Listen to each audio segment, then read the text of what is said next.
Alright guys, so for this video, it's not really going to be necessarily an entire card trick. This is sort of what's called like a half-baked idea, and I got the idea for that name from the Lost Art Magic YouTube channel. They have a little series called Half-Baked Ideas where they sort of came up with like a really cool sleight or like a really cool move, and they teach it to you, and then they allow you to be creative and you guys can like use it in whatever types of tricks you want to do. So this is sort of like my first sort of half-baked idea type of video on this channel. So today I'm going to be showing you this really cool little idea that I have here, and feel free to use this in any type of trick that you want, but it's basically a really cool type of sandwich appearance slash vanish, and it's very, very visual. So I'm going to show you guys what it looks like over here. All right, so let's say you are doing a card trick. You have the spectator pick a card. Let's say they pick like the 10 of hearts, for example, okay? They lose it in the deck, and then basically what's going to happen is you have the two jacks over here, just like this, and you're going to go 1, 2, 3, snap your fingers, and one card right here appears in between the jacks. And as you guys can see, it's actually the spectator's card, the 10 of hearts, just like this. So now what we're going to do is we're going to take the 10 of hearts, and we're going to leave it back in between the jacks, just like this. And all I have to do is give it a little bit of a shake, just like this. Watch, 1, 2, 3, just like that, a little shake. And as you can see, one card has now completely vanished from in between the jacks. And at this point, the 10 of hearts can actually reappear anywhere you want. It can reappear in your pocket, in your wallet, upside down in the deck. It can appear in the spectator's pocket if you're that good. But yeah, you guys can be creative at this point. But I'm going to teach you guys how to do that little cool thing right there. Alright guys, so this is the tutorial for that little thing that you just saw. So you're going to need 3 cards for this effect. So first you're going to need just a normal jack of clubs.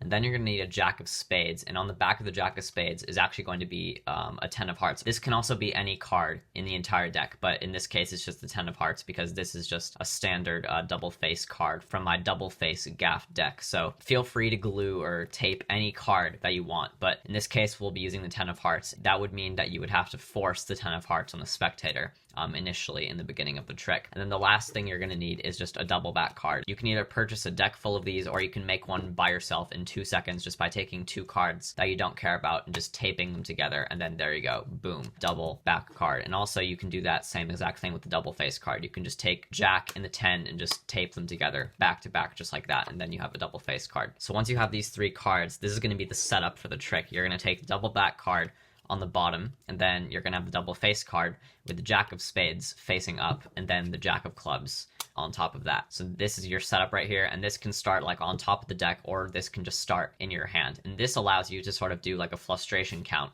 where you're basically showing both the jacks just like this, and they have no like double face cards or anything like that. You can just show the 2 jacks and their backs are completely clean and everything. And this is a double right here that you're holding. It's the jack and the double back card together. So you can do that if you want. You can do a little frustration count just like this, and then you're going to take the double, place it on top of the single card. And then all you're going to do is snap your fingers, and when you snap your fingers, you're going to move your thumb down, and your fingers are holding onto this, the middle card here, and all it's going to do is that. That's all you're doing. You're just moving your thumb down as you snap, and it looks like that card will just appear. Especially if you snap your hand like over the card, like the spectator's looking at it, you kind of put it over like this, and then it really does look like the card just appears out of nowhere. So that's a really cool sort of revelation that you guys can do. And then at this point, what you're going to do is you're actually going to use these 2 cards here to flip over the jack of clubs. So you're going to do that. You're going to use these cards to flip over this card. And as you flip over this card, you're actually going to take these 2 cards, and you're also going to flip over your wrist. And you're actually going to be sliding your fingers back, and your thumb is going to slide forward, just like this. And you're basically moving it from this position to this position here. That's all that's really happening. So you're taking the card here, the jack of clubs, flipping it over, and then you're going to be turning your wrist over and doing this little switch move at the same time. And at full speed, it looks like this.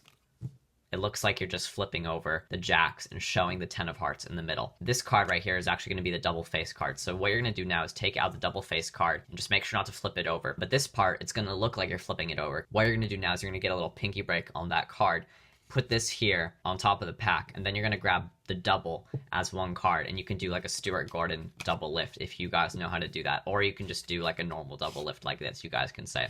All right, so we have the 10 of hearts over here just like this, and you're just flipping over both the cards. So you're flipping over the 10 and the double back card, and this is just a nice convincer showing that the 10 is not like a double face card or anything. So you're going to show the 10 just like this, and then flip it back over and just make sure the 10 is face up. All you're going to do is put the card in the middle of the other two cards and then do the exact same move again. So you're going to use these two cards to flip over this card over here, just like this. Then as you do that, you're going to do the same sort of switch move and the wrist flip. All right, that's all you're going to do, just like this. You're doing that for both the first move here, just like this, and you're also doing it for this part here. So it's basically the same move twice. And then this little sandwich vanish, I actually taught this in one of my previous videos. So if you have not seen it, go ahead and check it out. I actually teach you guys how to do this because I'm not going to go into full depth of how to do this specific part. But basically all that's happening is you're taking your pinky here and you're pushing that card so that it becomes flush with the second card over here. So you're basically moving the jack there in front of that card with your pinky. And you do that as you shake the cards just like this. And then boom, what you can do now is, since this is a double back card, you can actually flip your hands over and then you can sort of give these cards a little bit of a bend, drop them on the table, and they will actually stay pretty squared up. And then you can take this card, flip it over, and drop it on top of the jack as well. Then you can just take these cards, pick them both up, and then put these in your pocket. And now, since you basically forced the 10 of hearts, there are many ways that you can go about finishing the trick. So you can force the 10 of hearts, and then you can lose it in the deck, and then maybe you have another duplicate 10 of hearts in your pocket that you can reveal. Once you vanish it from these cards, basically, once you do this move, you're basically free to do any sort of revelation that you want to do. So that's where you guys have to come into this trick. You guys have to be creative, and you guys can come up with whatever type of ending you want to for this trick. So that's pretty much going to be the video, guys. I'm going to leave it up to you. Go ahead, be creative, think of some awesome ideas for this trick, and leave your ideas in the comment section below so that you guys can have the ability to inspire others to create their own awesome tricks. So yeah, guys, that's basically the video. I really hope you guys enjoyed this, and see you guys for my next one. Bye.